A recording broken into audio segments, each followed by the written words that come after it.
Well, the first game of the day is in the books, but Pengu, we've only just started. We got two more big BO3s coming to you guys. Next up, we get a chance to see the once best team in Korea with their massive roster shuffle, and the once best team in Japan with theirs as well. So we've already seen and answered some questions with that first game. Let's do a little bit of a recap of that. So the former PSG Talon roster, now called Help Us LFO, they had some good moments, but they really did struggle, especially on that third map of Clubhouse, and Kinotrope are looking better than ever. That sums up pretty well, yeah. Kinotrope looking like the team that went 5-1 twice in the BO3 yesterday. Like, they were dominant, they were consistent, and they have some individual capabilities as well in the clutch scenarios that's going to help them going forward against bitter and bitter enemies. Yeah, for sure. Speaking of better things, let's have a look at FEARX and the roster changes that have happened to this once great Korean roster.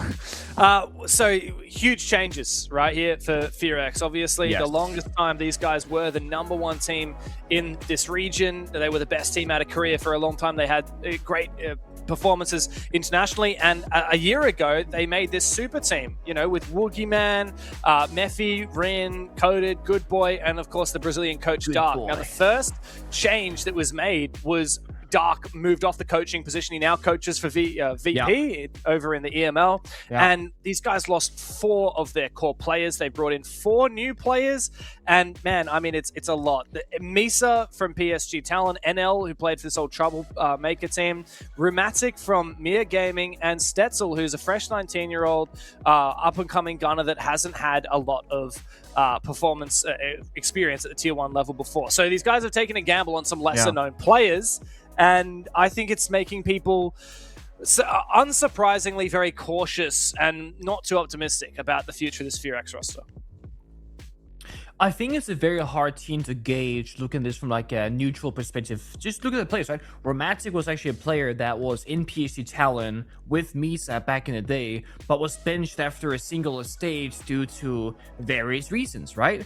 And Misa obviously knows this, yet he said, you know what, I believe in Romantic because we need a crazy fragger. That plus in Korea, Rainbow Six Siege, you don't have a ton of players, right? Getting Stetzel, an up-and-coming 19-year-old, that's a huge thing to begin with, because where do you find these people? There are so few players that are, you know, coming up from Tier 2 and Tier 3 grassroots. So I think on paper, when you have the experience of Woogie Man, this can go really well. I also think on the other side, it can take a while for it to go very well. It could be a rough start. Yeah, but of course it really depends on how their opponents do, and of course SCARZ have had roster changes of their own. If we have a look at the opposing team, everyone's got roster changes, man. Yeah, well, you know, pretty much every team in the league. I think it's only CAG that don't have any roster changes, and they themselves have support staff change. Now, having a look at SCARZ, a couple of years ago, Copenhagen Major, these guys made the top 8 for APAC. It's the first time in a long time, and the last time in a long time that we've seen any APAC team make it to a top 8 at a major, and yeah, well, unfortunately, since then, it's really just been onto worse and worse things. Now, Nina, he's come back to the team. He was on this roster for a short time before going to Enter Force. Now he's back. Yukis has come over from Kinotrope. And, of course, Ayagator and Choppy have departed. But we still got that OG core, Fishlike and Washoy, the long-time players on this roster, and Rek, who's the star fragger, or at least was back in the day, the star fragger for this team. I don't know how to place these guys because they've kind of been doomed to mediocrity for about 2 years now. It's been a long time since we've seen these guys have any kind of a splash, even within APAC. It does feel a little bit like they got the smaller stick, right? They're kind of forced to bring in like older players, like getting Nina back, for example. While Nina and Rek were a dominant duo back when they were playing together last, there's also a reason why they departed originally, right? So I don't know if this is SCARZ just not finding the players that they wanted and settling with older players, or if they just really wanted that magic back. Not entirely certain, but I do feel like they haven't got out of this with the best roster change possible, given the other teams' possibilities. Yeah, well, it remains to be seen. Let's have a look, though. What happens in the map veto? Which maps will we be going to? We've seen Fortress banned out. Border might be a bit of Bank. I would certainly be happy. Oh, Lair and Bank. Let's go. We are being treated here. Well, you say SCARZ love Bank, but FEARX are the one who have picked it. I'm very keen for these first two maps. Yeah. Oh, 9 laps decider. Okay. Also, honestly, I mean, the only thing I could see here to spice everything further is you do minus layer plus chalet, and I'm feeling like this is a classic like SCARZ management of FEARX. Obviously, again, new rosters, changes, yada yada. But I think this is quite a good veto for both teams, at least on paper. Cool. Well, I'm mostly just happy that we get to see 3 new maps that we didn't see in our first Best of 3 series.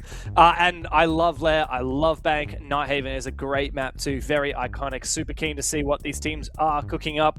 Now, based on the crazy roster shuffle and where these teams were last year, are you swinging one way or the other? Because I'm finding it quite hard to make a prediction.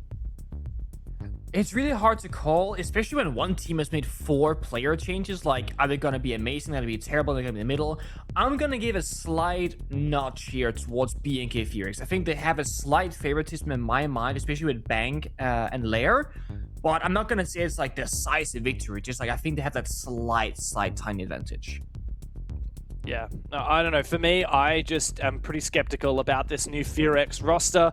I think, as you said, the Korean scene doesn't have a very deep talent pool. So teams like FEARX and what are the XPSU talent guys called again? Help Us, Elevo. I mean, they really need all the help they need all the help they can get when it comes to trying to find talent in the Korean region. We see that with, you know, a lot of recycling of players.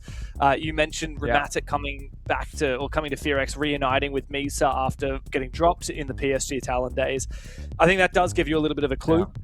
But, you know, SCARZ aren't immune to that either. They're picking Nina back up a time after Nina has been, you know, dropped from this roster or departed for whatever reason Nina did.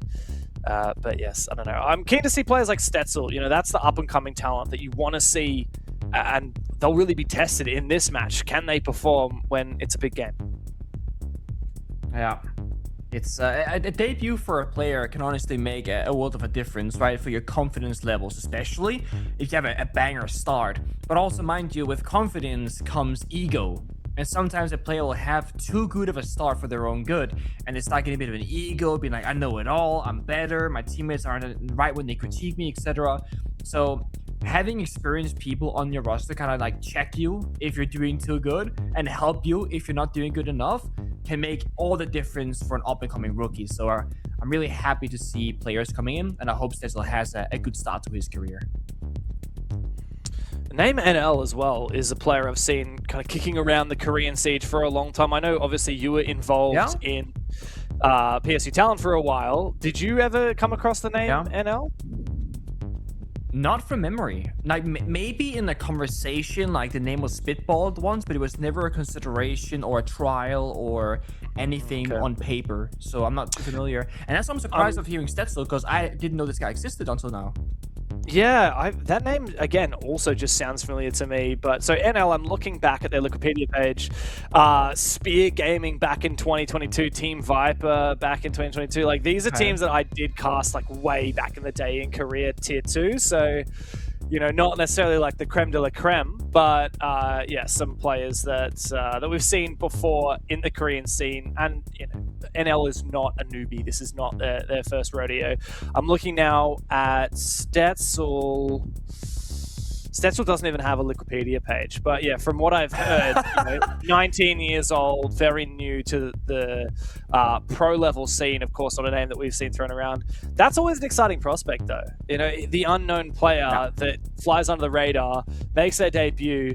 And for me, something that's really exciting about up-and-coming players is something that I really thought about a lot when I listened to an interview with Felipox. You know, Parker Intero's podcast that he runs, he did this great interview with Felipox, and it was talking about how there's kind of one of the things about that new Team Liquid Alienware roster that excited Felipox is that obviously him and all his teammates, they've won a major, they've won Six Invitational, they've won everything, right? But Maya, who's the new player on that they're playing with, he's not actually won anything before. And even though Maya isn't a rookie, that excites Felipox to think, well, he's going to be hungry because he's never won anything before. And it's kind of the same here in the Korean region, even though it's a much smaller scale. It's like this guy Stetzel, he's never even like won a pro league game. He's going to be hungry. Yeah, it's the same thing when you look at, the old veterans. They say Troy Canadian, right? Been on for 10 years at the highest level of the game has to offer in Tier 1 competition. And same story there, you get some rookies in, and the old man gets fired up because he feels that passion, he feels that motivation that they have being young rookies. It really can elevate a whole roster, getting in a new player. But again, it can also be a trap, like I said before. If you don't support the new player correctly and give him the tools that he needs to thrive, you can also sell him short and essentially not ruin his career, but definitely give him the wrong start to a career. So it really goes both ways. Yeah, of course, we'll get to see what FEARX can do in the server in just a few moments. Before that, a quick break. We'll be back before you know it, so stick around.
And we're back into it. It's FEARX versus SCARZ. First map of the series is Lair. Now, this is a big game, Pengu. This is a big chance for FEARX to make a statement with their new roster, and SCARZ looking to do the same. The context quite different. I mean, SCARZ, it's been a long time since they've tasted greatness at the top. FEARX, on the other hand, they got top 8 at Reload just a year ago.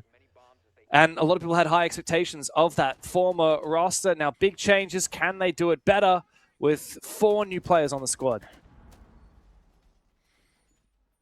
One of the really hard things about making roster changes in my mind is playstyle differences.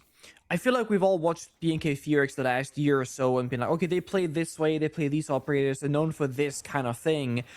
By bringing in 4 new players, you're kind of resetting expectations both from the viewers at home, but also the one last man standing of Wookieeman. You get a clean slate to reshape what you want to do.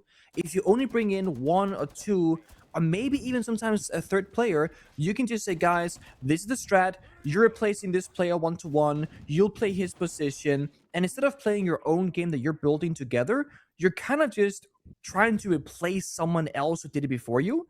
So sometimes a full reset can be quite good. And that's why I'm excited about this BNK FEARX roster situation, because it's a clean slate.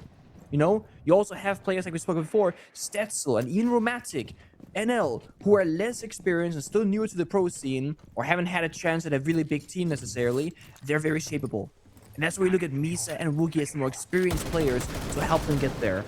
Now, SCARZ starting on the attack inside, that's usually going to be the more difficult task. You got to adapt to your enemy, look what's in front of you, and go from there.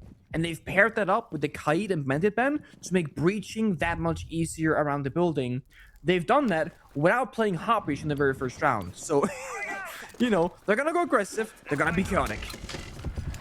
It needs Hard Breach when you've got a Rooney, or rather Amaru, coming up the hatch. Immediately dies, though. Unfortunately, the Blitz finds one, but is traded back. And Rek has not found the success he was looking for on the Ying. He might be inside, but he hasn't found any frags. And Nina is struggling as well to really have an impact. He's still outside the building. The only kill SCARZ have found is on Misa the Smoke. There's plenty of redundancy here in area denial and time delay in the Goyo and the Tachenka.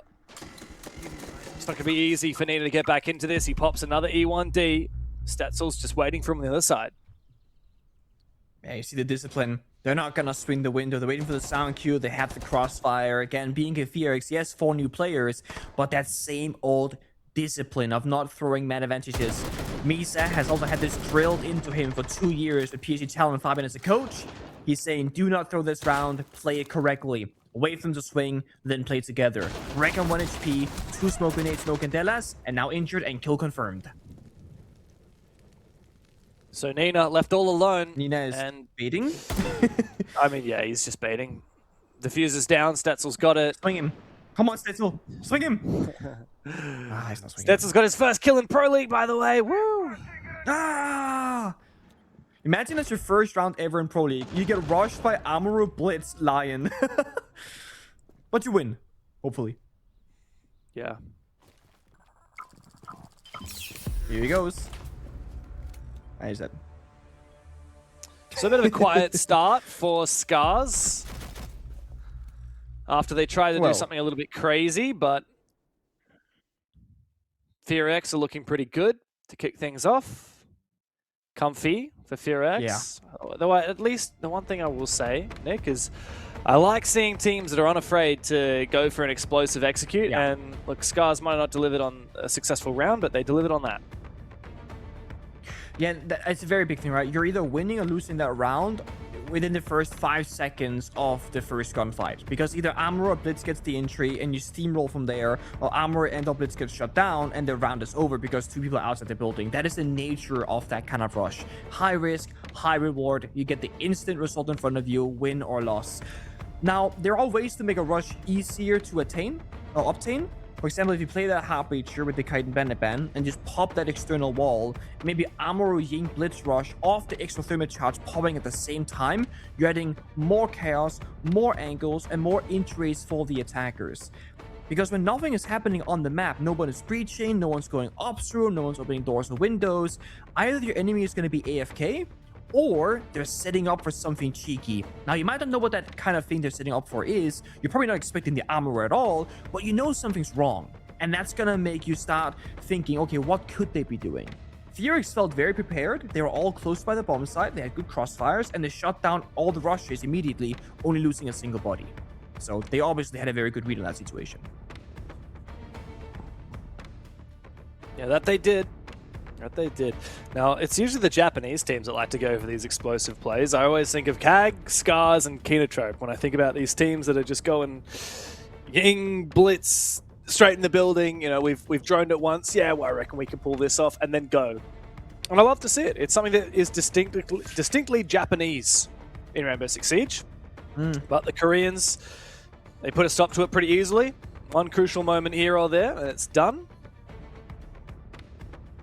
Since we've got a bit of time to kill, I want to have a talk just about APL in general. Now, I'm just going to throw you a wide ball for a second. Number one thing you're most excited about in APL in Kickoff? Go. Attackers need to locate and defuse bombs. Okay, off the rip, it's going to be the current storyline of new rosters. It's exciting to cast the same teams with a similar roster where they have a goal they work towards for the entire year. But if you do that for enough seasons, enough stages, etc., it feels like you're building towards the same story. Now with all the roster changes, we're building the same team story, but their story is different. The players are different. And that excites me. Because it feels like we're watching the same region, but it's a different region in a way. So I like that. I like roster changes. All right, number one team with that you're most excited for their roster changes. BNK FEARX before watching anybody play, Kinotrope after watching them play. Yeah, good. I like that. I got a soft spot for OS, obviously, coming from that region. I'm really keen to see Enterprise because I think, well, to be honest, a lot of teams that have made roster changes, it's kind of like, for example, FEARX, they had the Korean super team, but it didn't work. I guess we just change something, right? Let's make roster changes. Enterprise is one of the only teams where it's like, we think we can actually build a super team. And I think that's why I'm excited for it. Of course, that'll happen on Sunday. Tomorrow, we've also got the Asia League, which has plenty of roster changes. A brand new roster on Elevate, for example. So keep your eyes out for that. But we're back into the round, so we can dig back into it. It's a basement defense here for FEARX with Mira on the board. They've created a real fortress down below, and SCARZ have a lot of work to do to clear it. Really want to praise the use of Tashanga here 2 rounds in a row. I think he's a very underutilized operator in a lot of competitive regions. And I know Wookieman and FEARX before liked it. 2v2 is pretty good to me. Fire comes out, stopping the blitz push, but Nina strikes first. Now Romantic on the Mirror. So now SCARZ, they got that first aggressive pick. They reset the round, back on drones, set up the flanks, figure out where the entry is going to be from. They're not going to risk throwing any bodies and working off that first kill momentum. They just need to stabilize to make sure that Blitz can get in safely. There's that barbed wire waiting for him. And Wookieman has the fire in hand. Mind you, if a fire touches any of the shield operators, it'll fully shield guard break them, opening them up for bullets by other teammates. So, really smart play from SCARZ saying, where Sashanka is, Blitz cannot go right now. Lisa wants to get aggressive, but no, you can consolidate your advantage and fall back. Oh, good aggressive push from Rek on the Ash. Locked out from the fire from one entry. Sees the Tachanka. Might actually be able to find an angle. Washoy gets aggressive for 2 big kills. Washoy backstabs massively, and Nina finds the final frag. It's a great eruption onto the bomb site at the end of the round for SCARZ, and they do return the favor and find a round of their own. This is the big difference between getting the opening pick as an attacker going for a rush execute versus getting denied the opening pick, is that defenders are so dependent on holding crossfires and multiple angles at once. On that top floor bomb site that we saw in the very first round, there's where the attackers are mostly coming from. And even if you were to theorize all the possible options without breaching, you could only increase that to maybe 5. On that basement bomb site, however, there's like 7 different ways to attack from, and if you were to get the hatches, you can make it 9 different areas. So when BNK FEARX lose that first player on that basement bomb site, they simply cannot cover every angle. They cannot establish maybe even a single crossfire correctly unless they have cameras that guy can watch to cover that dead position. So it makes the round so much more unplayable compared to the first one. SCARZ going 2 for 2 on direct pushes as well. Very impressive. It failed the first time. It worked the second. And it's, again, an incredibly hard playstyle to pull off. Yet it might just be their style of choice, perhaps. Let's see what they do for the third one. Because I'm seeing a Sense attacker repick away from the IQ. This could be another like direct bomb site hit. I love that from SCARZ. Sense is very popular on this particular bomb site. This ground floor bunks bomb site, because I mean, so often doesn't it come down to either clearing the top floor, but if you've cleared the top floor, you've basically won the round, right, a lot of the time. But often you haven't fully cleared it and you're going for some kind of execute while you're trying to fight the players on the top floor, and the Sense is great for that. Sense is great for looking to try and cover your planter on site. Yeah. It's also a funny interaction with Solus, right, where Solus can see exactly what's happening, but the Sense wall has like 20 different icons because each individual roly poly in the ground has an indicator. Yeah, yeah. So Misa's life is going to get a little bit harder this round if he wants to call out what's happening. Oh, but there we go. Opening kill is so important. Wookieman takes down the first player. It's gridlock though, so you still get, you know, the Capital, the Sense, and they trade back to an even 4 versus 4. But it does maybe stop the bombs that rush now. Unless this happens, Stetzel overswings. Not necessary. Your job there as a Goyo by the bomb site is simply to stay alive. Yes, you don't want to die to a grenade by being stuck in a corner or a fire from Capital, but he just swung the breach for information or because he got a bit like antsy. No need for a swing, he gets punished.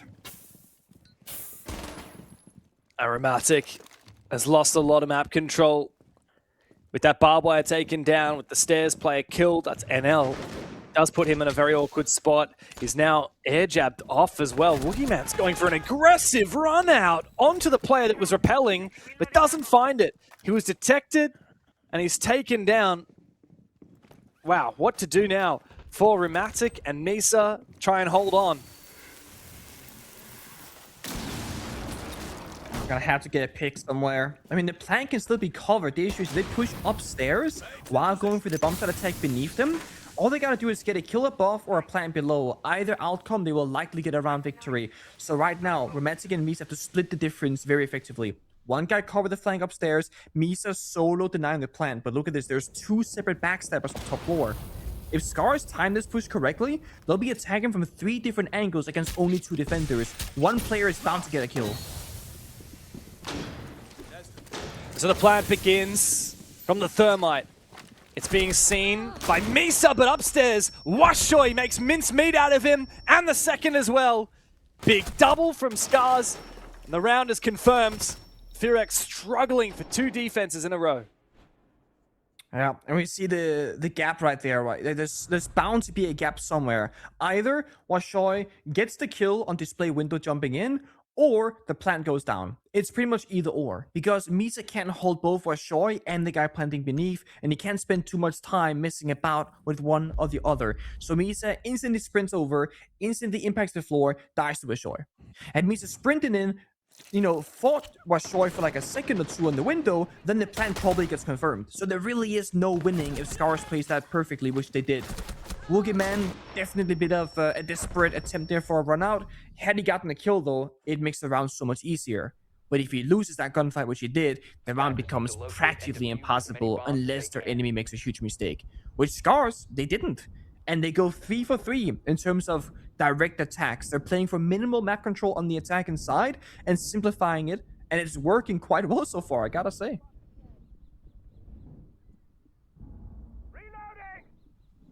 SCARZ are scary when they get the ball rolling, and they love to play aggressive. They love to play it fast. For FEARX, though, they get to go back to their favorite bomb site up on this top floor. 10 seconds remaining. Using that smoke and Tachanka combo again. I mean, with the Goyo, you've got this triple factor of plant denial, area denial, time delay. Very hard play style to play against. What they're lacking is things like wall denial, like aggressive utility to try and hold onto these positions. You got the Wamai and the Azama to try and do so, but I feel like if SCARZ went for something kind of default at the start, it might expose some of the weaknesses in the setup. So, I mean, some of that SCARZ is not going to be a default team, though. This could just be, I mean, they're playing different seats. They're playing some different operators here with Akali, for example. I do think that FEARX, they have an interesting conversation to be had last round leading into this one, which is either we fight them together on the exterior, or we don't fight them at all. Because the question right now in my mind, if I'm a defender, is, guys, let's just challenge their execute. Remember, in round number 1, it was a 5v5 rush, we won. Then on basement, we lose a player early, and then we get overrun. Same thing happened in round number 3. So the thing that has been consistently the same story, when FEARX lose the opening kill and they play with a man disadvantage, they tend to lose the round. How can you, make sure that doesn't happen? Well, you don't swing those single gunfights and you play together a lot closer to the side. You do lose map control. You do kind of let them get to the bomb site and you test their execute, which can be scary. But look at the lineup. You're playing Tachanka Smoke. You have Goyo Fire. You have Wamai Magnus to protect you. You should want them to get to the bomb site because that's where all your tools are. So they're letting them in, and they'll fight them by the side doors and side walls. And the Kali's Lance is clearing a lot of this util. I like that. Not a often picked operator, but powerful in the right hands. Candelas start to go out. Rek actually finds a kill with the Kali's sniper rifle. Washoy gets aggressive. He's here in bathroom waiting for a drone to scout ahead for him. The shotgun is so deadly in close range. 1 Candela remains, and 2 smokes in pocket as well. It's a devilish dance, though, because as soon as he dies, all of this pressure is alleviated. So he has to make sure not to pull the trigger too soon. Yeah. This is the thing, though, right? Toxic Babe, 1 left in pocket. If anyone has to start using that to Tachanka Fire, no gun is up to watch the angles. And with Romantic Death, that means there's a gap again somewhere on the map. Misagil finds one, back to even numbers. This makes the defense a lot stronger. Smoke's going out, maybe a plant in the weird spot here is possible. Yeah, it is a very weird spot. It's unusual. Rek has gone big on the Kali, finding 2 massive kills with the SMG. Washoy finds his with the shotgun as well. Misa up against the world, 1v4. As he spots one player after another, he knows a little bit of info about where these players might be in the post plan. He's got to duel them all with the SMG-11, and Rek finds a 4th kill of the rounds. 1 with the sniper rifle, the rest with the SMG. Not every day you get to see a Kali come to life, but no, it's so good from SCARZ. It's kind of funny that people don't like Kali because if you run the numbers, right, on the secondary of Kali, whose name is like SPFC MG11, it's just some sort of really weird name in my mind. SP SMG9, I believe. Okay, whatever, nerd. It actually has almost the exact same stats as Twitch's F2. It just has less bullets. That's really it. Like, Twitch's gun has, 25 bullets? That one has 21. Fire rate and damage-wise, etc. it's actually just like the F2. And it actually had less recall, obviously now that it's a vertical grip again, but it had less recall previous patch as well. So even if you don't want to play Kali because the primary sniper is kind of wonky, you can literally play Kali for the gadget and utilize the secondary, almost like playing Smoke or Mute SMG11, and you have a ridiculously good gun while having 4 soft breach utility tools like counters deployable shields, Bandit Kite, Tubarao, Mute. Like, it deals with everything. It's like having 4 Ash charges. It even cracks mirror windows. Yeah, I'm looking at the stats now to compare the SMG9 and the F2, and fire rate of both, which is, fire rate is king in Rainbow Six Siege because of one-hit headshot. Fire rate 980 for both guns. Base damage 33 for the SMG9, 37 for the F2, so only 4 points of damage more. Now that is the difference between 3 hits to kill and 4 hits to kill in most scenarios. And the magazine size is 20 for the SMG and 25 for the F2, so not even that different there. It's actually just those 4 damage that really makes all the difference, but it really doesn't, I think, make as much difference as people would think. The SMG9 is actually such a good gun. If you ever have a chance to use it on the Clash, for example, it's so good. Yeah. Kali is such an underrated operator. I'd have to agree. So I love seeing it. Nina again. I mean, Romantic is just dead first here. Like, time and time. And it's been a bit problem. They seem to just find that one isolated player. I think he was playing by the locker door, where we see the silhouette over there, from Nina. So it's not that he's roaming and playing silly. He's playing by the bomb site, but then caught off guard in that gunfight. But this, again, means that all the other players of FEARX have to fall back towards the side, watch those areas. The roam is weaker, the side is weaker, and they are desperate for a kill back to even numbers.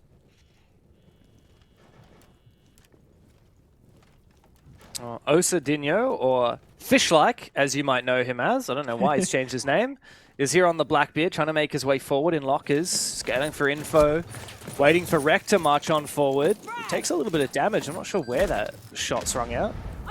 Tiny bit of damage. A lot of control now taken from SCARZ, but they do have to worry about the vertical potential. There are players upstairs for FEARX, but Rek finds NL.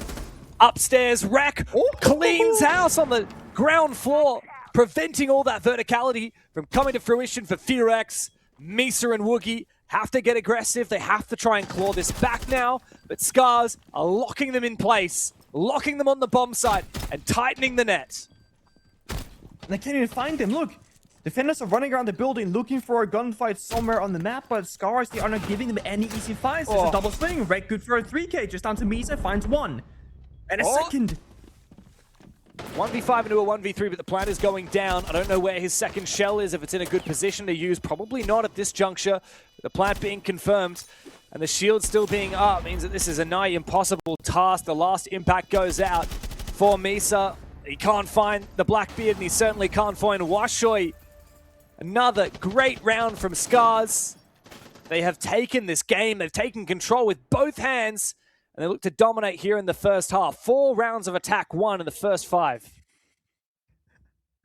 Do we know the story behind Rex, or not Rex, sorry, SCARZ's name change, by the way? They have Dinhu on all their name ends, right? Except for Washoy. Because so my theory... sorry, you go. You go. You go first. No, you go. I want to hear your theory first. No, I want to hear your theory first. All right, so they just picked up Leo Dinho as a player, as a coach. So I'm guessing that everyone's kind of changed their name to add Dinho in the at the end to kind of in honor of their coach, I guess. That's cool, because I was gonna say they all put like a Brazilian name in their tag, and now they're playing like Brazilians, right? They're crazy aggressive, confident, like rushes, more like that type of thing. But no, that makes sense. That makes sense actually. That's a better theory. Yeah. Yeah. Look, so Leo Dinho, however you say it. I'm having a look on Wikipedia. They're just known as Leo. They actually are Japanese. They're not. I don't know if maybe they have Portuguese, Brazilian heritage, but like they're a Japanese coach. They have worked previously with Kinotrope before SCARZ.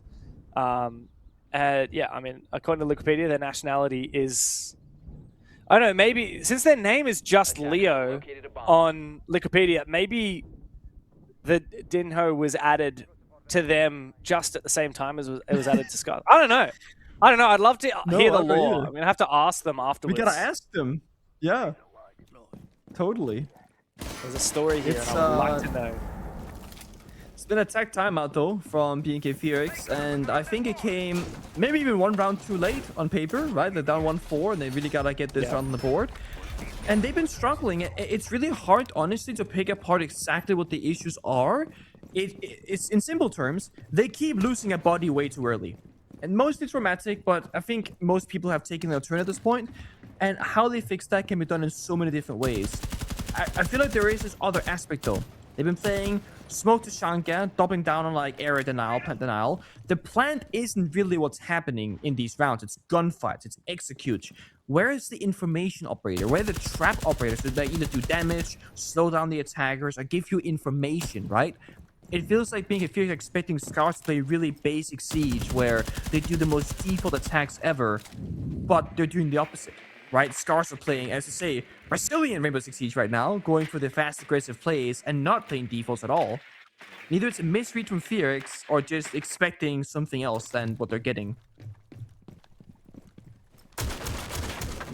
Well, certainly by this point in the last 5 rounds, we've learned that SCARZ love to play it fast, they love to get aggressive.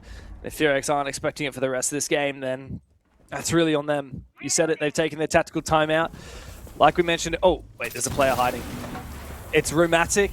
He's just hiding on the ground, right to the left of Fishlike. And I don't think Fishlike knows about it. Problem is, if Rheumatic jumps up now and the Blackbeard shield is in front of his face, then he won't get the kill. He's actually missed his chance. The Blackbeard is left. I mean, I think you need to stick around because when they make this breach, someone's bound to go there in late round. So I think you just stick around if you're Rheumatic for a good while.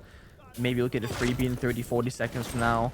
Meanwhile, we see Mr. Rack on the entry on the glass. He throws out a smoke, therefore comes the fire and trade from NL. And they kind of just even out the utility right now. Without the smoke grenades, Rack's glass is not going to be that lethal, at least not that scary. So it's a good trade-off. Yeah, NL's doing a good job of just keeping this attack at bay, trying to delay it for as long as possible. Misa's doing the same with his gas babes. The target comes out from the Deimos. Oh, that was awkward, but somehow Misa wins the fight against Rek. Misa's been hot on his shot. Nade comes out, forces him to move yet again. Another nade follows. Here comes the Blackbeard. Fishlike choked out by the gas. He falls back. A lot of HP damage dealt to him. For the first time, it feels like SCARZ are slowing down. Yep. They finally got a kill, right? That's going to be the difference maker. Misa making that play. Now they're just using the fire, the crossfire on top of it, and denying them that hallway. But Nina finds a kill elsewhere, and that's gonna, again, weaken that defense. Maybe Misa and NL have to stop watching that Blackbeard and start watching else because they're attacking that main staircase portion of the map. Misa's found another though, and SCARZ don't have a lot of time remaining. They're gonna have to get very aggressive, and it's easy for FEARX to just hold down the fort one by one. They will fall, and FEARX finally stop the bleeding. They find their second round as we close the half. Take a halftime break, and we'll be back after this.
So a little bit of redemption at the end of the defensive half for FEARX, and the scheduled timeout at the halftime break is about to elapse. They've had a chance to talk with their coaches. Now, I was trying to talk about this before SCARZ rudely got aggressive last round, but Pengu, FEARX, of course, they've made roster changes, but they've also changed their coach with Dark moving over to Virtus Pro over in EML, rebuilding that team to no longer be an all-Russian roster.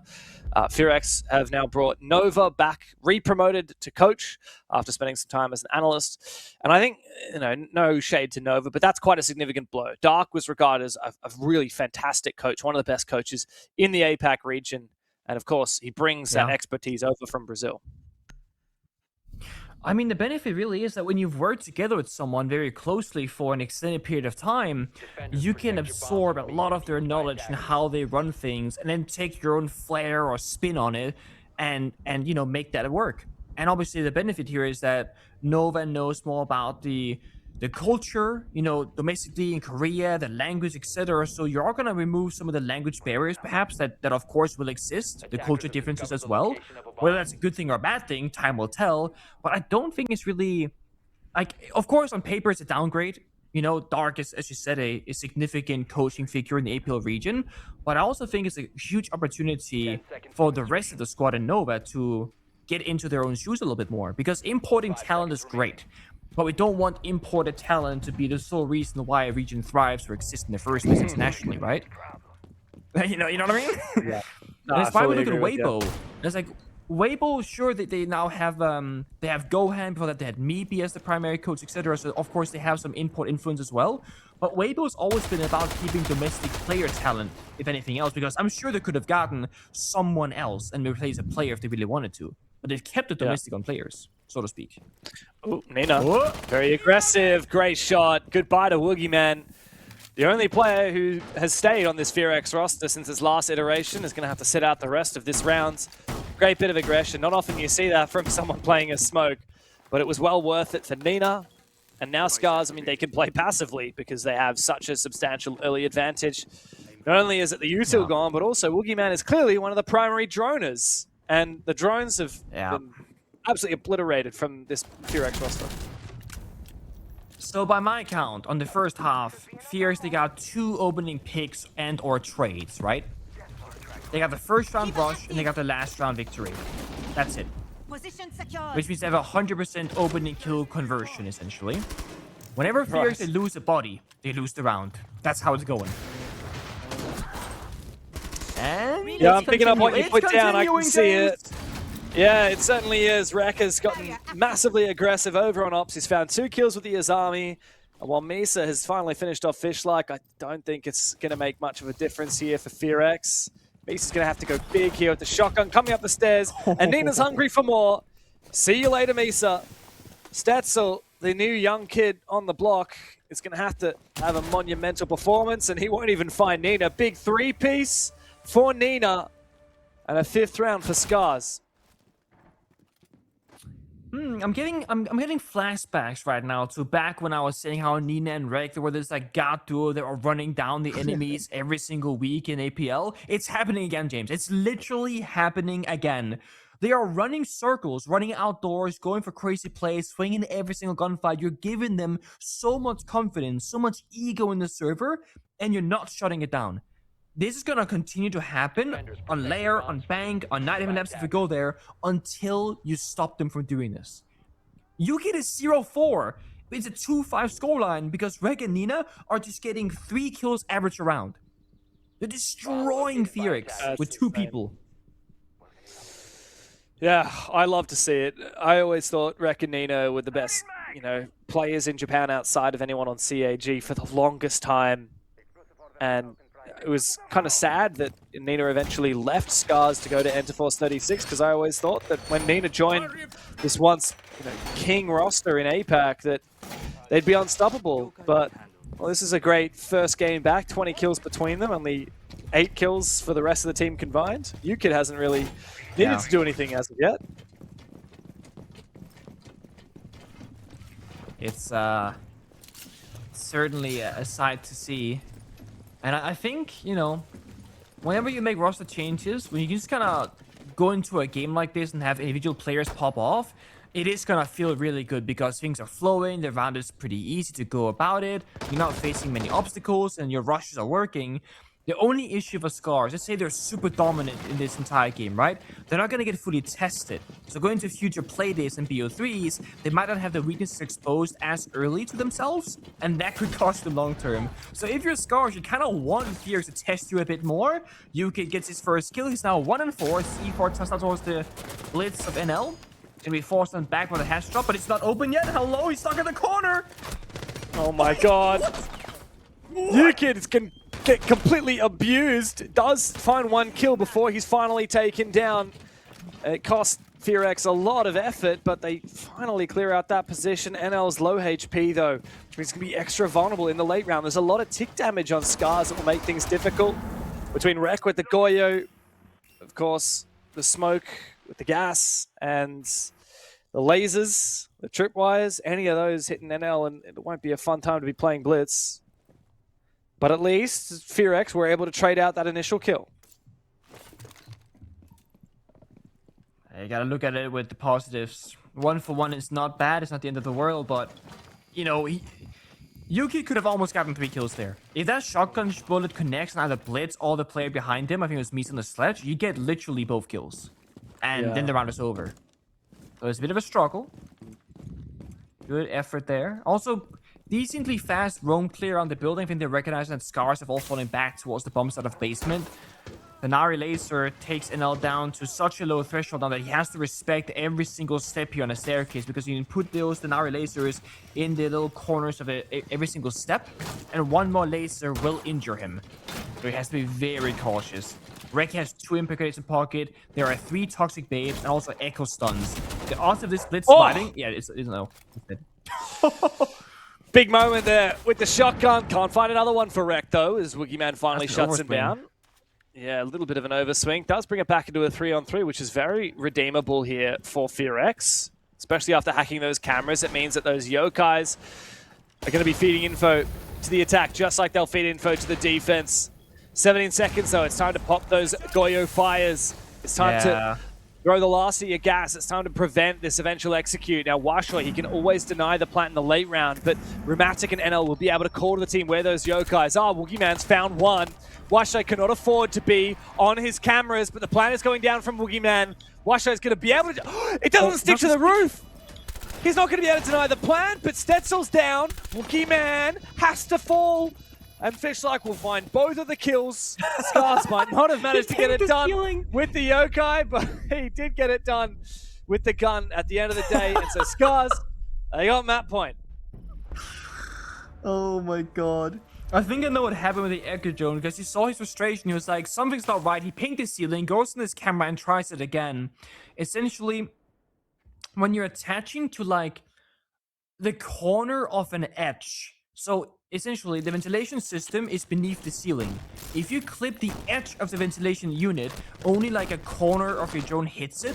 So you're not actually attaching with like this, the suction cups. You're attaching by the hitbox, so you fall down again. So you have to hit the edge of that ventilation unit more central with the entire body of the yokai drone. It happens in so many different areas of the various maps of Siege. Fun fact, actually, going back to like 2017 era, James, I'm not sure if you know this. Originally, when Villa was in, beta testing internally at Ubisoft, pro players, were doing like sessions and stuff, there was actually a basement bomb site way back then in testing. Really? The reason why the basement bomb site got removed is actually because of Echo.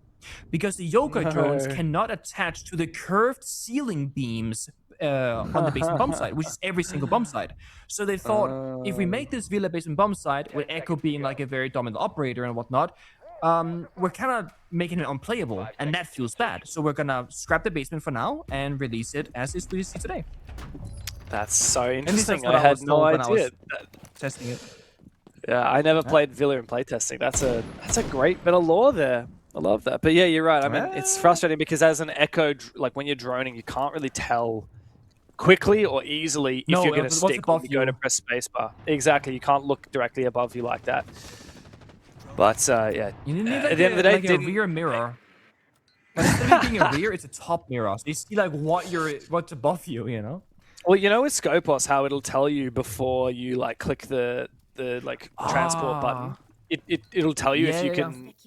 I'm pretty sure on the Echo UI there's a little bit that kind of actually does subtly do that. I'm not entirely sure. You'll have to fact check me on that, but perhaps if that was a bit more prominent and responsive. Yeah, I don't know. Oh well, they got the round regardless. Thankfully they didn't lose to that little frustrating issue with Echo, but the round is done. SCARZ have 4 match points, and look, unlike what happened earlier today, I don't think this is going to get brought back. No faith whatsoever. Well, for look, one, man, it's will 4 rounds. Okay, yeah, okay. Greater comebacks have happened before. Okay. 4 is a long time, okay? Seconds, minutes, it's a long time. Can be. If you 20 seconds, that's how long Goyo Fight lasts for. Now 20 seconds in real life doesn't take very long. 20 seconds of waiting for Goyo Fight to expire, that's a long time. Yeah. Well, he's gone, guys. He ran away. 90 seconds is a long time for FEARX not to make a lot of progress, and we've now done even more than that on this round. They've done a lot of droning, a lot of trying to check for info, but they don't have much at the moment. Washoy on site with 2 keepers in pocket. I mean, he's a perfect operator. Continued delaying time here. They're breaching his wall onto site. There's still SCARZ players upstairs in R6 room, which will be able to deny the plant in the late round. They're the ones that are truly deadly here to FEARX. Yeah. Also, if Osoy can just stay alive with the 2 Asami keepers in pocket and stuff, like time is gonna take very far down. There's 1 keeper, and he's very safe. Nade comes out. He's stuck by the keeper, but he survives the nade for now. Oh, this gunfight is so decisive. Woogieman falling there could mean the end of it for FEARX. Washoy continues holding on the fort. Good kill for Stetzel, though. Nina on the flank. A little bit too early for that. It was unnecessary. And now Stetzel needs to make a big impact on this top floor to clear out these players to prevent the verticality from being utilized by SCARZ. NL finds 1, but that's all that they will find. Rheumatic can't get it done, and SCARZ dominates 7-2 in the first map of the series. There's nothing to be said for FEARX, but back to the drawing board. There might be another map in the tank, but we're going to have to wait to get to it because Lair is done and dusted. And SCARZ have made it so much harder now for FEARX to look for redemption.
out windmilling like an Englishman looking for a scrap. But talking of a scrap, Pino! If he goes uncontested and the kick goes cold, that will be devastating. The grenade goes through, that's the swing!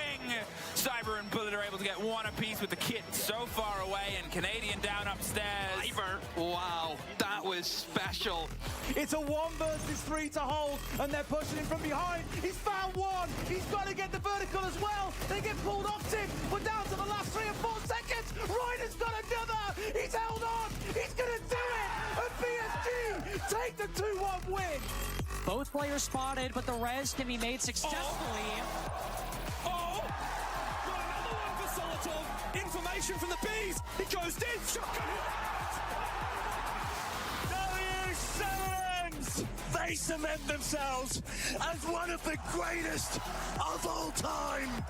He's starting to get cooked alive, Ollie, but he's using his dim pistols. Look at this from the dock. Surely not. Brilliant! That's play of the year in my book. Plays the game, hits the old body, doesn't quite catch it. There's the He gets it! There's the dash! He doesn't have the concentration! He's going back, he's not quite sure. He Eski gotta go. A few seconds, stick it, Ness, stick it! This is an angle that he might be able to contest. No, unfortunately, he takes just a bit of damage there. A walk, I guess, to the second one. Eclipse, though, will get one, turning it into a 2v2. Now they push it on the side. The Bandit will lose out on this. Eclipse, the last alive on the Ella. He spots the head and takes him down. The ace for Waka. He will down BC. Canadian positioning to pick up, but that's He gets it just in time! It is Esports. They are the best that this region has got to offer.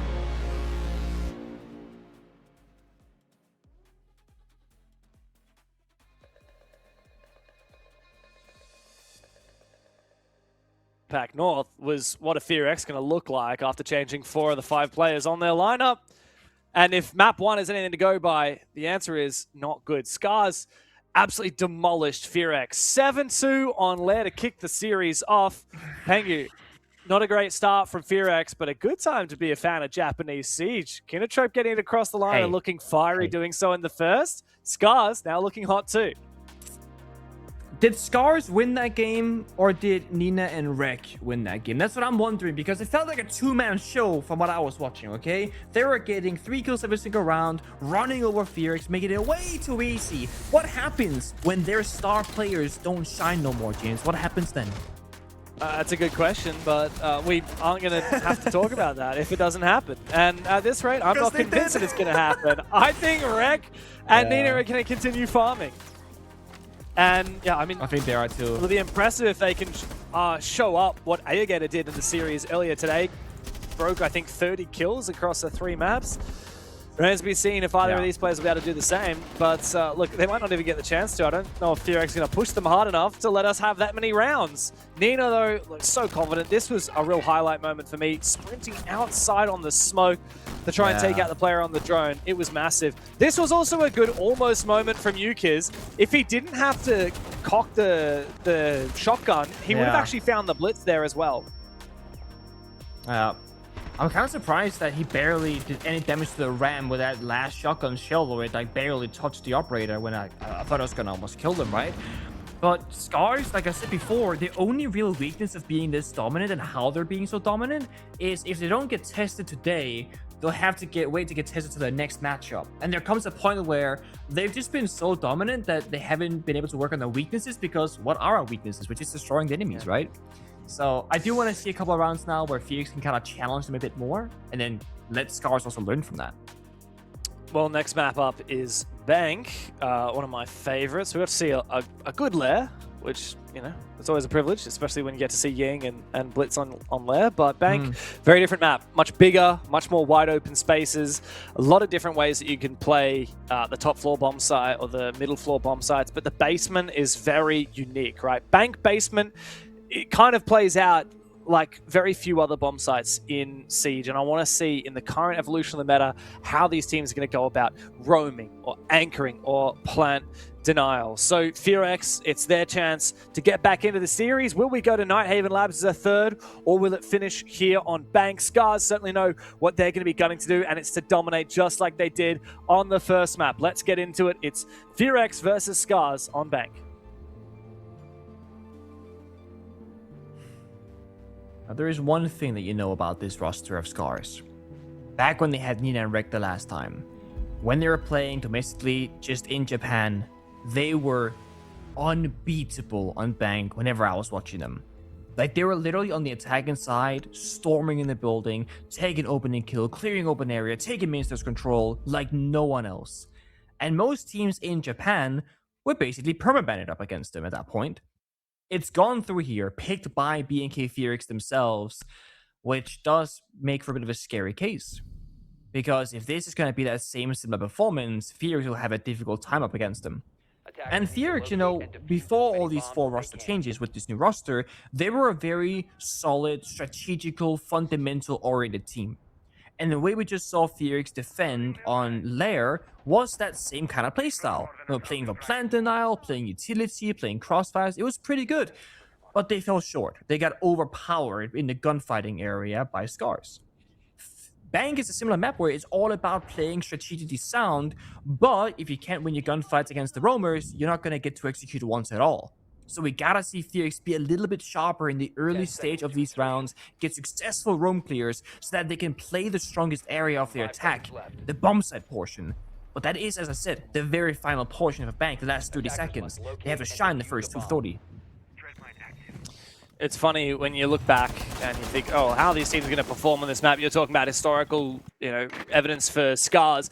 If I think back to historical matches for FEARX, I mean, does it even count for anything? We only have one player and the analyst as the same as the roster that existed before this stage. Now, that FEARX roster was really good at Bank. They actually beat M80 at the 6th Invitational on this map, 8-7. They beat SCARZ 6 months ago back in September, 7-1.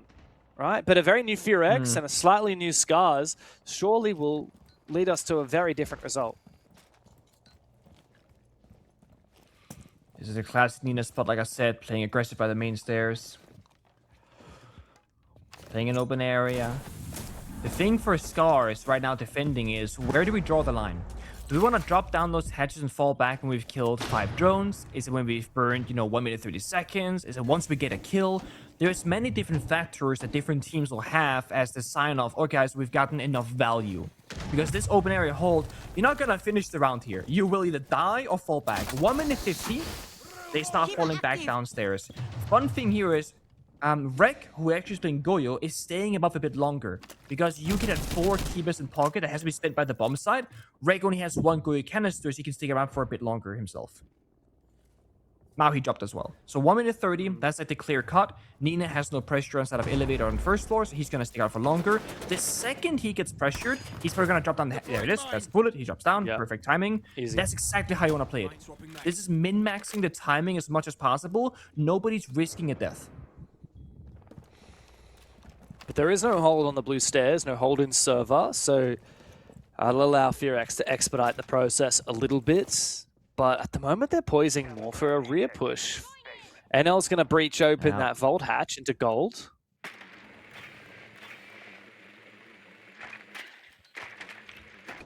There's so much setup here if this is an execute. Yeah. Goyo fires just got popped. That'll last 20 seconds, right?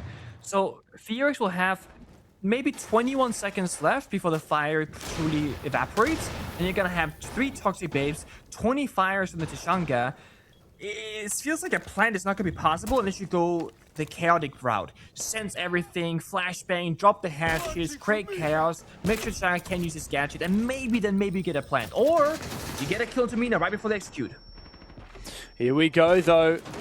The fire from Fisho has to land here. Washoy, I think he was disconnected for a while, but no, he's come to life. He's now the last player standing, and the execute from FEARX has been dominating. Wow, SCARZ find absolutely nothing. FEARX flood into the bomb site. They force that plant down. They use the keeper barriers to their own advantage, and they steal the first round. Not entirely sure what happened at the later half. It almost felt like SCARZ were semi-AFK, if you will. To shine the night, the first plant spot by Wikiman, and then Washoi, the smoke in Vault was actually like moonwalking. Like looked like he was going to disconnect. I don't know what happened. Or was there. he actually moonwalking? Yeah, he was Okay. full moonwalking. Because it looked like they had such a good lockdown, right? Like 3 toxic babes, and like you said, none were spent until the very last moment.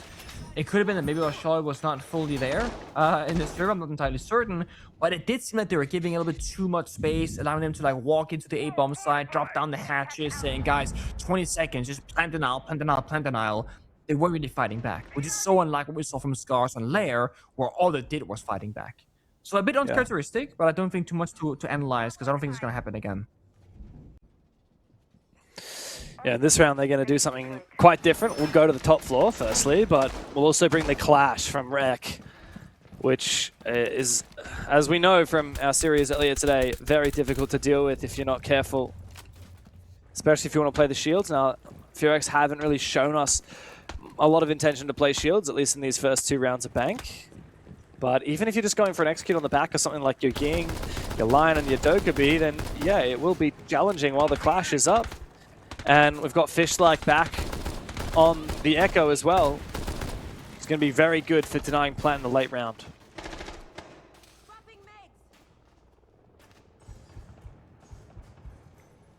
Let's see what the approach is going to be.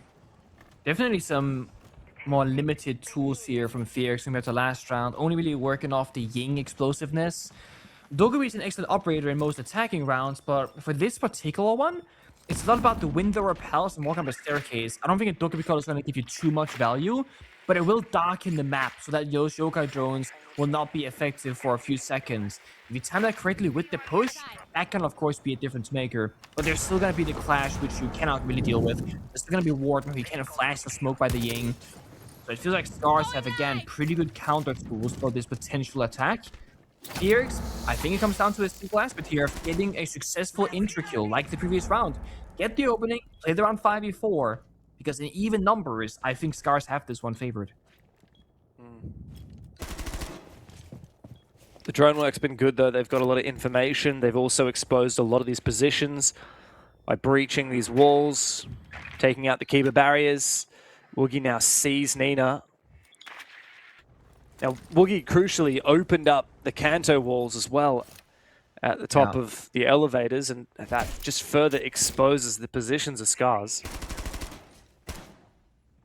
No one's gonna move though, right? You have elevator player crossfire with the Clash with full intel. You have stock control, Warden and Janitors. There's no gaps right now because this Clash can cover most areas. Oh, but the Clash needs to have a big impact here as Misa goes forward. He gets it down on a Wreck. That's the Clash out of the game. Fishlike has to come up the stairs and have a big impact as finally Wreck is finished off. UKid is inside of Janitor as well. Forced back by a drone. Spotted by Misa. Big double kill from the Flores and Stetzel to finish off Fishlike. FEARX gone back-to-back 2 rounds in a row, and Bank remains their domain.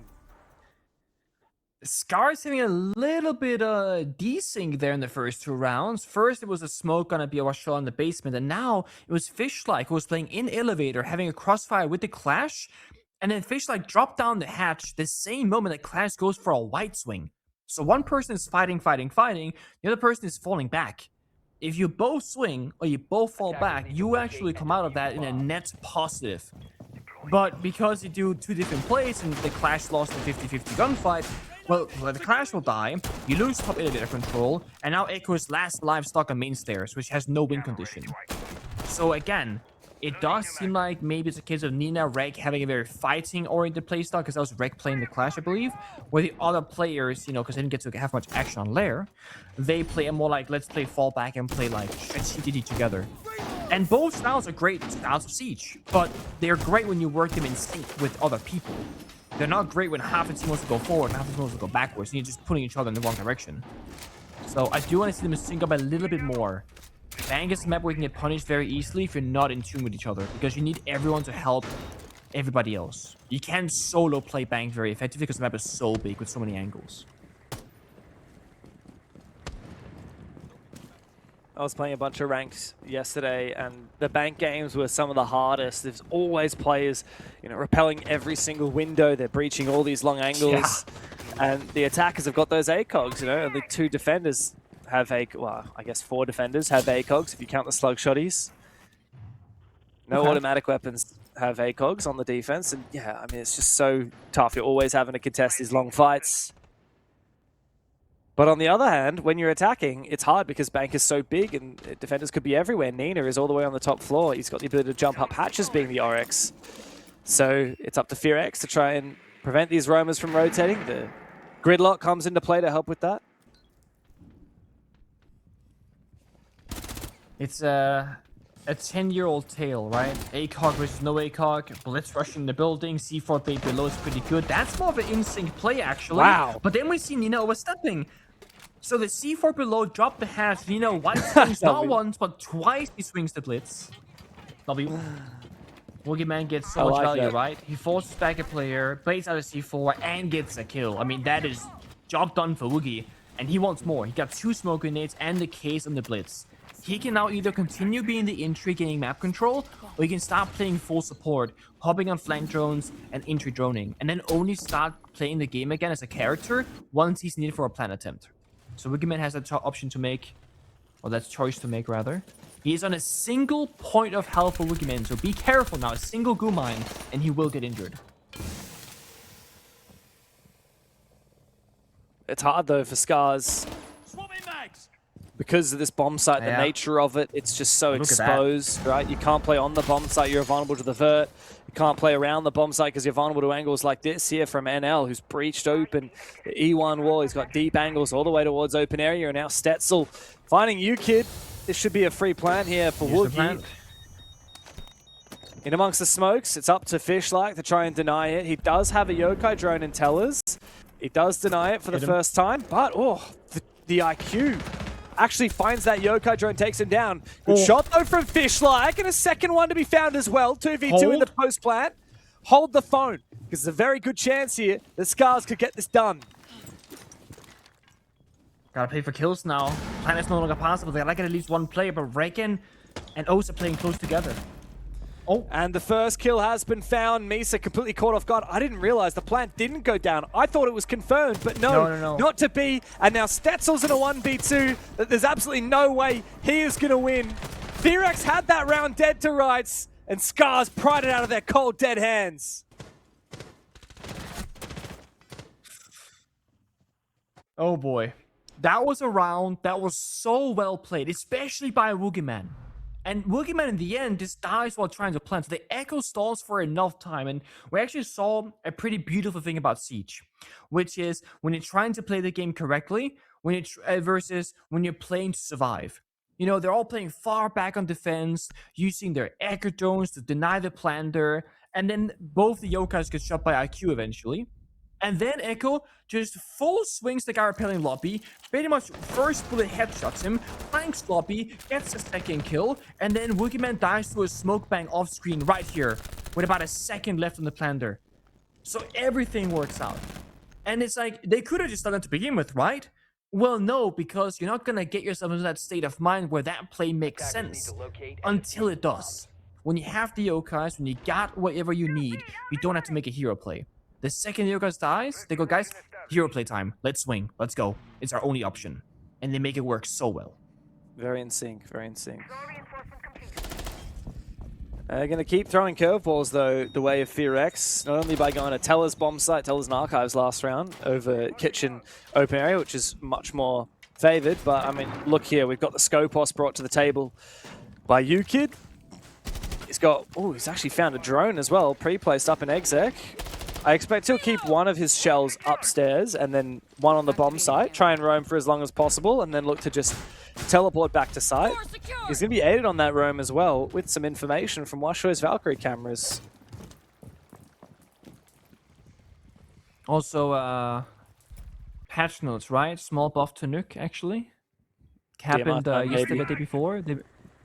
Oh, well, that's true. So Nuke has a DMR, but also 3-second duration increase on her primary gadget. Ah, yes. Yeah, not insignificant, super insignificant, but it's there, okay? A Gemini clone also lasts, I think it's 3 seconds longer as well. Also gets a 5th Gara hook. Like, there are a couple of small one of those. Gara hook changes, just mind-blowing, man. That's huge. Who needs a 5th Gara hook, bro? Come on.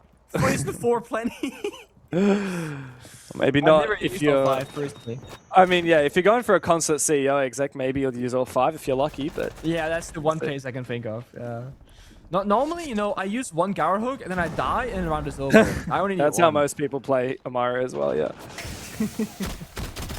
I like this though. SCARZ have still got a lot of map control. Washo is getting aggressive inside of lobby before. Now he's over in archives. UKid still dancing around on this top floor.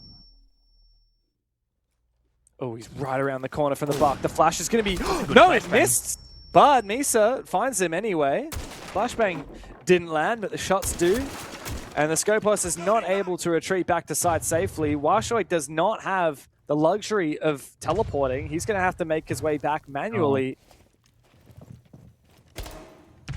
Also, mind you, even if that flashbang missed, the ringing, deafening effect still actually applied, so you had no sound cues in game of where that push is coming from. So he's looking towards the main lobby, but there was a block next to him the entire time. So that flashbang was highly effective, even if it didn't like obscure his actual vision.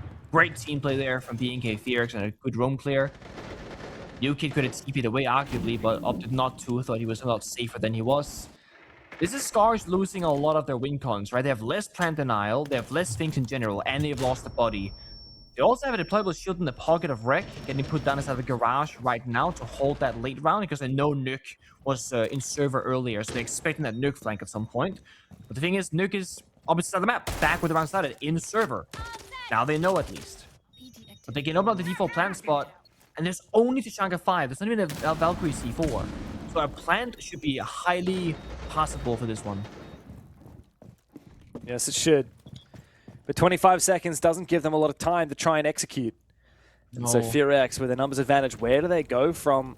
They have 2 players in server looking for a plant opportunity, but I mean, there's so much fire here from the Goyo and from the Tachanka as well. And Nina finds Misa. Woogieman's forcing that plant down. He's on such low HP, and he's just sprayed down by Wreck. Wreck finds many of them. Stetzel now needs to reflag. It's a 1v2. He doesn't find anything. Trapped in the tripwire. Slowed down. FEARX cannot get it done. And SCARZ find their defensive round that they were looking for. I mean, that's just Wreck doing Wreck things again, right? He swings the sense wall, blinding himself in the process, and kills 2 or 3 people, just spraying them down as he pushes through. Wookie was 1 point of health, so a straight bullet takes him out, and then he took down the guy covering him, dropping down the hatch. It's a good, again, hero play from SCARZ, where their plan A, playing like fundamentally sound, doesn't go according to plan, but they still find a round success 2 times in a row now of those individual heroics. And this is a case of SCARZ getting tested, and they can learn a lot from watching back this game after the fact, but then still getting the right result by clutching up. It's actually best case scenario if you're Pro League team, right? Because your weaknesses get exposed, but you're still winning. So you're not losing too much with this one.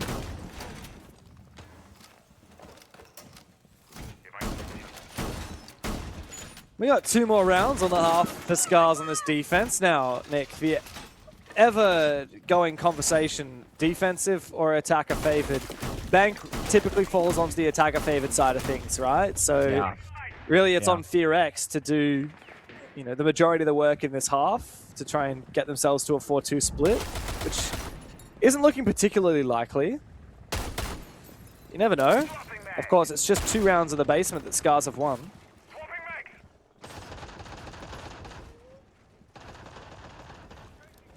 I see what they can do, though. I mean, top 4 bomb side is like the most simplistic attack, I would say, on Bank. Just because you can work a lot of the round from like exterior of the building, like on the window or puzzle CEO, Heaven Skylight, DMR pixel angle through the entire goddamn building. Takes down what's showing there, Rooney. So the only DMR on defense. There's a huge gun removed from action. That's gonna make this round so much easier. Now, Warden playing in this position of janitors can, of course, enable his glasses and see the smoke grenades, the capital smoke, etc. But there is a spanner in the works here being thrown by FEARX. They're playing Sense. And Sense is no longer a smoke wall, it is a projector wall. So cameras, like Maestro cameras, bulletproofs, Warden glasses, glass, they cannot see through it. So they could just sense off janitor, rappel in the windows or walk in through a breach and establish a plant potential. But then they have 2 C4s. So they gotta be very careful for FEARX if they bait themselves into what they think is a safe plant when it might not be. They lost Bank Basement by trying to execute when they maybe should have gotten for kills. They had to play this round better than the last one.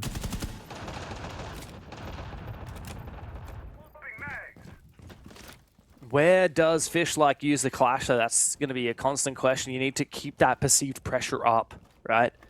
You need to keep pushing FEARX back, slowing them down, because FEARX have so much util, so much ready to execute. As not only does the Deimos track go out, but so too does the Dokkaebi call. The fire likely to follow very shortly. And the ROUs from NL on the Sens thrown out. The Executors just about to come through. Another logic bomb. Interesting. And it's time to force down the plant here. But NL is shot as he tries to rappel inside. SCARZ have evened things up. Now the diffuser is down on the ground. They've got so much information on the back of the Clash, and Rek has snuck into a very cheeky position in the corner, and there's no more fire to flush him out. One nade from Rheumatic is all that they have. Just maybe Rek could get tracked from below, but no, it's the Clash who gets tracked from below. How on earth do they try and clear out Rek? I don't think they have any idea. I mean, they have similar charges in pocket. Deimos downstairs. Nate gets tossed on now, but this Bandit of Rek could win the entire round himself. I think he will. The U-Kid, he's gotten aggressive. Nina as well finds one with a shotgun, no less. And now the Clash in aggressive position. Big frag from Nina. All up to Stetzel now. It's his first death of the game as he jumps out with a Keratos to finish him off. SCARZ finally take the lead. Man, this feels like watching one of those rank stacks where you're like, all right, guys, you go here. I'm going to watch the ankle. Okay, 3, 2, 1, rappel in. And like, it just doesn't work because the enemy team is just playing an FPS game, right? They're just shooting you. Like, there is so much set up from FEARX in that round. They double smoke, double carrot of fire, Deimos downstairs vertically, sense wall off the ankle, rappel in. The one guy who entered the building on the windows, NL with the case, the sense player, died instantly. And the round was over. Because the entire setup was a one pump and dump go. Because you don't have more fire, you don't have more smoke, your sense is dead. But you know what they did have, James? They had 3 Selma charges, heartbeats opening wall-capable gadgets that could open up the walls and they could walk in the building. They also could have opened up a cancer wall if they wanted to deal with the bandit batteries, of course. They had other tools in pocket when the round was lost that could have saved them from losing it in the first place. So it's like FEARX, they have this plan in mind that requires specific tools. They don't look at the full arsenal. So they could have done more than they did and probably gotten a better result, possibly gotten a better result. It's almost like they're trying to play perfect Siege and then they miss one small thing and then the whole round falls apart. This is the 3rd time in a row where this has happened, by the way. Tellers, basement, and top floor. Yeah. At the end of the day, it doesn't matter by what margin you win or lose rounds. It matters who won or lost them. And so, yeah, SCARZ have won a lot of these rounds by very narrow margins. But that's why they're up 3-2. That's why they won. Yeah. Lair 7-2. And that's why FEARX just feel that pressure mounting further and further. But the thing is, right, speaking about the longevity of this BO3, even if this were to go to a 3 map by FEARX winning here and Bank and we go to Nighthaven laps afterwards, it takes a mental toll on you when you're calling these attacking strategies and things are going so well, one thing goes wrong and you lose time and time again. That will cause mental issues later on. Mental boom for certain individuals, etc. You might even start doubting the cause of the strats. Here comes a swing, good punishment, Ruma good for a double. Very good. It's going to force U-Kid back downstairs as well. Blackbeard's still a threat. SCARZ need to find something back, but I don't think they'll be given the chance. FEARX are playing so patiently now. Woogieman on his lurk. Just below. Oh, he's going to wait straight into U-Kid's hands. Oh boy. Good kill for Woogieman. Washoe finds one back. Finally, Rheumatic is finished off. But I think the damage has been done. It's a 2v4. And SCARZ have very little way to try and get themselves back into this. It's a very ambitious flank here from Washoe. I don't think he's going to be able to land it. Good of ambition. Don't deny him that. But right now, it's time for Kutu to make a hero play. And every time so far, SCARZ, when they have to do it, they're successful. But look at that. Blackbeard dead. We're going to 1 HP. Yeah, and so low, James. Yeah, Washoy's been spotted, though, by Misa from up above on that hatch, which means they know exactly which direction he's coming from. The plant's going down from Stetzel. Boogeyman covering on the long angle. He's got the DMR, he's got the angle, and he's got the shot. FEARX tie up the scoreline again. One of the most dominant rounds we've seen from them so far. Even half Bank being attacker favorite and all, I'm not sure that's good enough. But before we get back into it, we're going to have the scheduled timeout.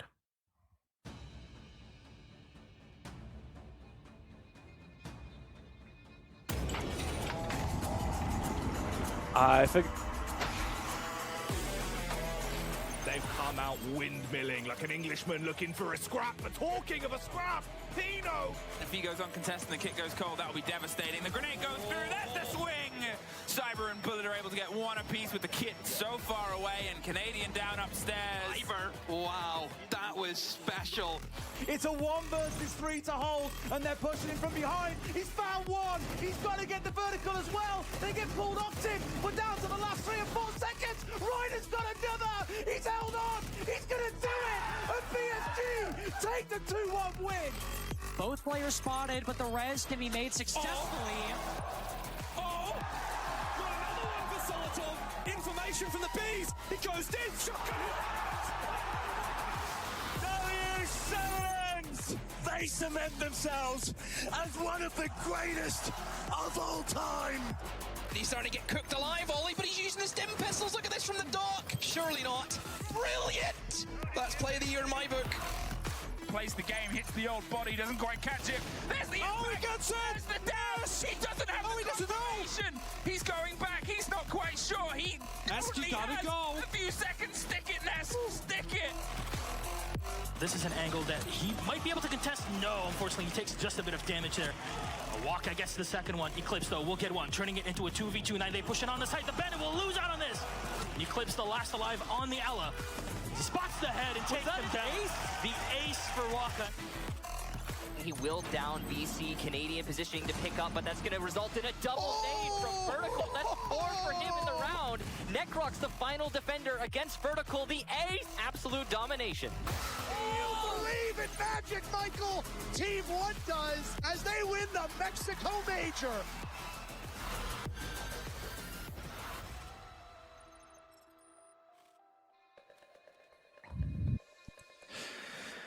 so. An even half at the end of it, but FEARX only just got there. I know, Nick, that after that last round, you had a few things that you wanted to say. We had our little halftime timeout, but do you want to pick up where we left off? What happened to get FEARX such a dominant final round of the half? Let me just cast the line back to exactly what happened, right? So, TLDR, it's maybe the same as on Lair. Opening kill has been so important for both of these two teams. FEARX are playing extremely execution heavy. And what I mean by that is if they get to the bombs with 5 attackers alive, they're gonna full send 1 go and they're gonna lose or die by that. SCARZ on Bang actually been trying to problem solve very well by counterplaying, and whenever they run out of options, that's when they just start becoming the best ranked players known to man, going for the most crazy swings and being successful. This game probably should have been 5-1, maybe even 6-0 for FEARX if very small mistakes hadn't cost them the rounds. The fact that it's 3-3 is actually just because of SCARZ individual heroics. It's completely wide open, we've had side swap, and SCARZ, because of how well they individually performed on the defenses, now have a great spot at actually salvaging this as a team on the attack. Well, I see Blitz. I'm happy. I'm a simple man. I want to know what fish like is cooking. Man. I see a dog could be lion Blitz, and I'm a happy camper. He's gonna go in somewhere. Deimos. Find a Don't forget the Deimos, my friend. Important ingredient. Right. You really got to mega tilt your opponent. What do you mean? It's that's just my thing, man. Like, I'm so bad with pistols, and the secondary is hard to use and whatnot. It's a good gun. I'm the Blitz player in this conversation. Well, that's fine. You play the Blitz, I'll play the Deimos. You got to think of that pistol like a DMR. It basically is a DMR with 6 bullets. It's true. In goes... Oh, wait. Oh, my God. Oh, my God. It's a rush all the way down in the basement. Here's a player and a half from SCARZ. There's a player at the bottom of the main stairs they got to be careful of. Stetzel's been spotted. Misa's all the way down in vaults. And NL is trapped inside as CC finds one, but it's only the first kill that FEARX have been able to find. Misa gets traded back. A 3K for Nina in the round on the Hibana with the DMR. Now NL gets locked in place by the Lion and spotted by the Blitz. It's abuse from SCARZ. And FEARX do not find themselves happy campers at the start of the half. What did I tell you? Before this game even started, when we did the map video, I said, this team of SCARZ on this map of Bank, Reg and Nina as a duo, they're gonna run down main stairs and just take control every single time. Yes, it was Washai and Nina this time working together, but they were in the building in 10 seconds, and they were in the bomb site in 20. Full control, full roam clear, locking down the flanks, and honestly, they could have planned it about 20 seconds before the round ended if they wanted to, but no, they wanted that final kill. A beautiful push, and it takes, again, all the deep layers of setting up, rotations, dynamic map holding, and you take it straight into the trash can, and you go, we have roam clear operators, we're gonna run you over with confidence, and we're gonna make it work.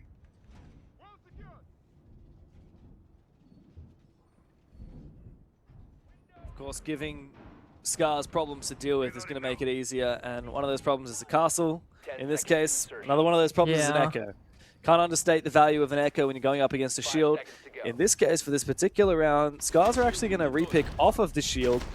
Thermite, not an operator you see every day on this top floor. I mean, unlike Ace, you can't use a Thermite to breach the Kanto walls, whereas the Ace, you can actually get a breach onto site and the Kanto walls. I guess with a Thermite, you get a larger breach on the site, but you just don't get Kanto, which is frustrating. The thing that I do like about the Thermite here is something that we saw in our previous BO3. It shows us exactly what attack they're going for, right? The only option they have now is a full skylight attack, or heaven attack as we call it sometimes, because that's where Thermite can be enabled. So it could be below for janitors doing verticality against the Warden. You Thermite open the wall and put in the breach for the smoke. That is a great opening pick from downtown. I thought Stetzel had that, but he got shut down. That is a welcome to Pro League, kid type moment. Nina just absolutely destroyed Stetzel. We're watching that, and I'm on Stetzel's POV. I'm like, dude, I think he's got a freebie here. And then Nina just absolutely obliterates him. Beautiful start from SCARZ, beautiful start from Nina. FEARX going to be a bit antsy after that. You can block the Warden out, force his movement, open up the wall with Thermite, and literally go for a plant. It's a good strat on paper. It's risky with the block verticality because you're not necessarily favored in that gunfight. You gotta hold on the lobby flank, the square flank, and Bok getting flanked from below. So it really means right now everyone else has to support the Bok with achieving his goal. Because when he achieves his goal, everybody else thrives because we're waiting for him to get the job done first. There is one issue, and you mentioned already, the echo. It's an issue against the shields, which they're not of, sure, but it's an issue about planting and sneaking into fast play because they're going to see exactly what they're up to, even through the smoke. The Warden's staying far back in meeting. If SCARZ lock down the angles correctly and use the utility correctly together as well, this could be an easy plan attempt. But it can go sideways in so many ways. C4, Warden seeing through a smoke, or Echo slowing things out. There's a bulletproof camera on site as well. Good info from Woogie Man on the Echo.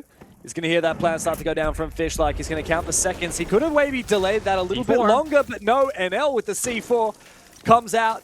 The Warden, the perfect operator for it as well. But Nina, a quad kill and the ace. No, Rex steals the ace from him. But regardless, SCARZ dominate FEARX again on that top floor. It doesn't matter that the Yokai is there to deny the plan. It doesn't matter that the C4 comes in for it because SCARZ are always there, ready with a response. And this just goes to show the contrast between FEARX on the attack and then SCARZ on the attack, right? I was saying how FEARX are trying to play perfect siege, and if one thing goes wrong, they lose the entire round because they're planting and then they're covering the planter. If the planter then dies, or the covering dies, the round is lost. What SCARZ do is something similar, but yet very different. The planter goes in, but the planter is the guy baiting. Everyone's being like, oh guys, they're planting here, yellow ping, echo stun, Warden C4. While two defenders are distracted trying to deny the plant, guess what? Nina backstabs from lobby, Reg holds heaven, a guy pushes up main stairs. Even if the planter dies, you're gonna get 1, 2, maybe 3 kills. Super worth it. If the planter then doesn't die, well, then you get the plant and you can repel on the windows and you just win the round anyway. So SCARZ play very non-perfect siege, which is beautiful because it's chaotic and they thrive in that environment. FEARX try to play too perfect, and then they paid the price. Sometimes you can't put all your eggs in one basket because, again, a single fault and you cannot find a victory. SCARZ, they have multiple areas with multiple boxes they can check.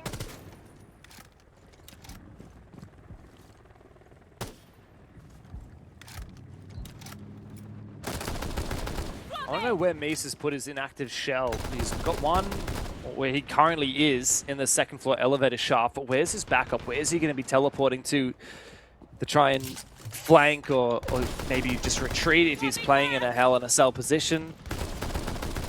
What's his backup plan? Keep that in the back of our mind in the late round if Misa does have the ability to rotate.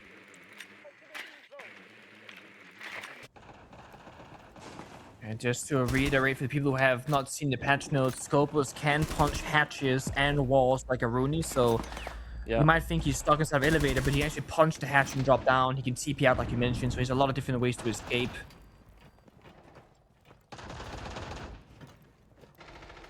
Looks like Fishlike is tempted to try and take control of the top floor. Oh, Misa is spotting us all the way down in vaults. And Rex says, hi, Misa, and goodbye, Misa. Nice little quick typing moment there in the chat. And there's the second Scopus shell taken down, so no extra info for FEARX. SCARZ have started to really lap up this map control. Now putting the pressure on down into Tellers as the Rams boogie drone tears up the floor. Washo can see that Tellers for now is clear.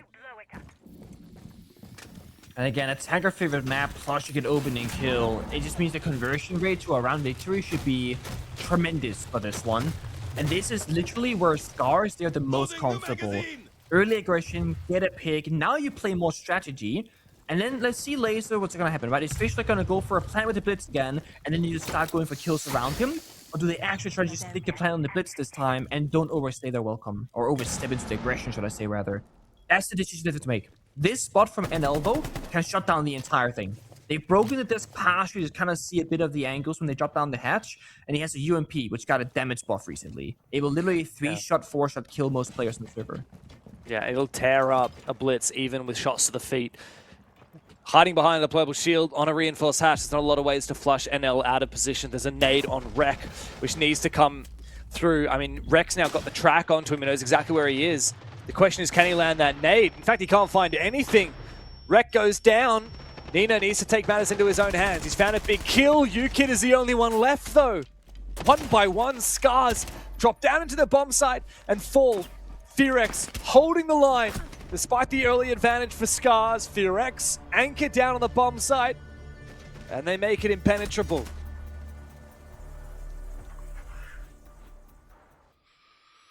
I saw the vision there, though. They wanted to send the blitz in to vault the shield and take down the castle. Maybe then plant in that kind of hatch area. The issue is the blitz runs in, there's a triple crossfire, and even if it didn't die immediately, when you vault that shield, you're not fully covered by the shield to your sides and your back portion, so I feel like you just die there regardless. But this is a classic case of SCARZ not going for a planet hit because, as I said, they had two options. One is you drop the hatch or walk in the door and just walk towards a plant position by that default location beneath the hatch. The other option is they go crazy deep in the bomb side and they overcommit to it, if you will. But that's the SCARZ lifestyle. They will live and they will die by that. I'm not sure if there are any smokes available. Maybe the Blitz had some, but I feel like just trying to smoke off the angle that the castle was playing. Just toss a smoker. You can do it from the double door probably pretty safely. I feel like that would have really helped. Maybe even you could do it from the vert. Regardless, I didn't see how Rek died. He was the first one to fall for SCARZ.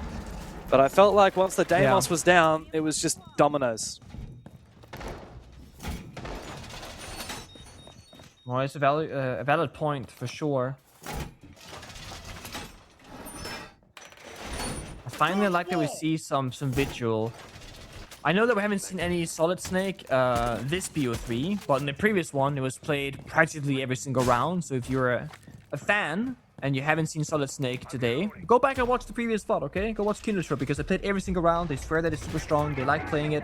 And they had a great showcasing with multiple rounds where it had a pretty significant impact. For this one, we haven't seen it. and the reason why I bring this up is because Vigil is like a hard counter to Solid Snake specifically, being the newest operator. But it's also great in a map like Bank, where there's a lot of drone information going around. There's Deimos tracking, which doesn't work on Vigil when you pop the scanner, for example. And just to confuse the drone information as well. When SCARZ sees the Vigil, they might go, okay guys, just take it a little bit slower, or we have to rely solely on where the Blitz goes in, because Blitz doesn't care who he's up against besides Warden. So this could change things around. Misa tried the scope post, but got hard countered by Deimos Dokkaebi. So I was in Vigil instead. I like the idea. Cover me. Quite a bit of a roam here. NL also on the Valkyrie inside of towers. Plenty of info. Misa's actually flicking some of those cams at the moment. Woogieman, of course, can flick them too. It's just such a slew of information. Woogieman can always use his yokai drones actively as well to try and scout info for these roamers. And if Woogie spots the blitz, then one sonic bursts onto Fishlike, and that blitz is going to have a bad day. But he's actually spotted there's a gap inside a server, a gap inside of blue stairs, and so it will take that map control. This is now going to be really on the roamers to try and flank this.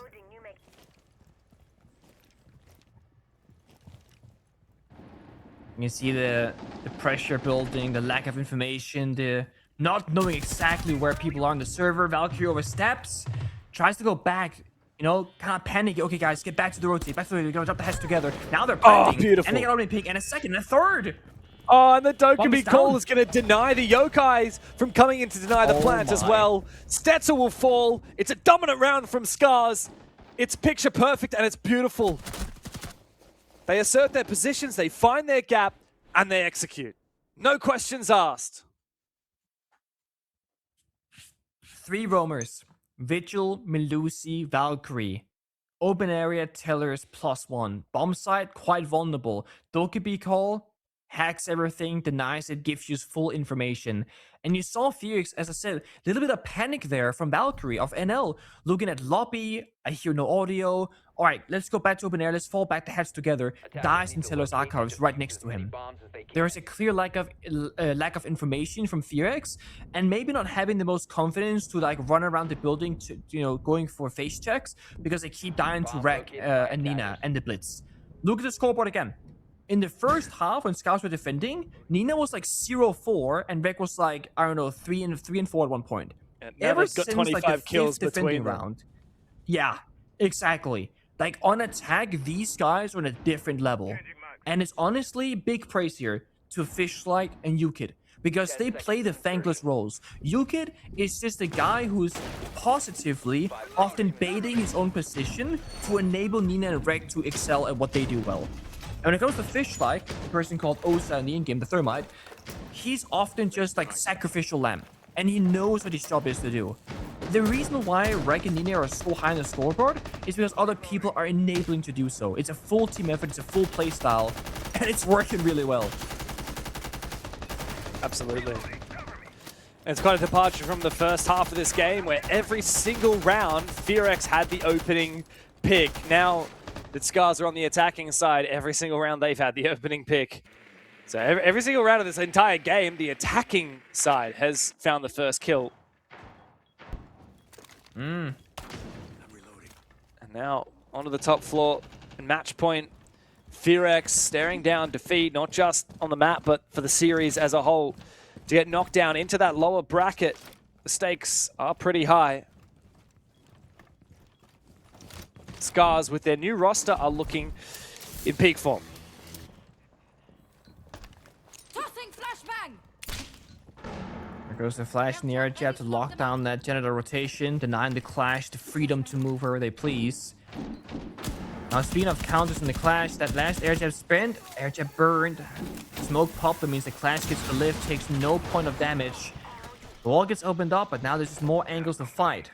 This can get very dicey very quickly. If FEARX wants to be the aggressor in general hall, then they can totally go for it. But it's risky, because if they die, the plant goes down. They're planning anyway. Yeah, they're just going for it. They're so extending it in. They're going for broken. Rek is covering.